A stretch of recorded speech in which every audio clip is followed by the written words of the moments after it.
Hello అండి. తినడమే కాదండోయ్, వండడం కూడా వచ్చు మాకు.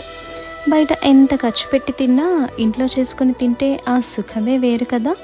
మంచి వర్షం పడుతున్నప్పుడు మనం చేసుకునే వేడి వేడి పకోడీలు, మిడ్ నైట్ క్రేవింగ్స్ కోసం చేసుకునే సింపుల్ మ్యాగీ, సండే రోజు చేసుకునే గారెలు, చికెన్ కర్రీ, ఏదైనా పండగ వచ్చినప్పుడు అమ్మ చేసే పులిహోర పాయసం, ఇలా చెప్పుకుంటూ పోతే ఎన్నో ఉంటాయి.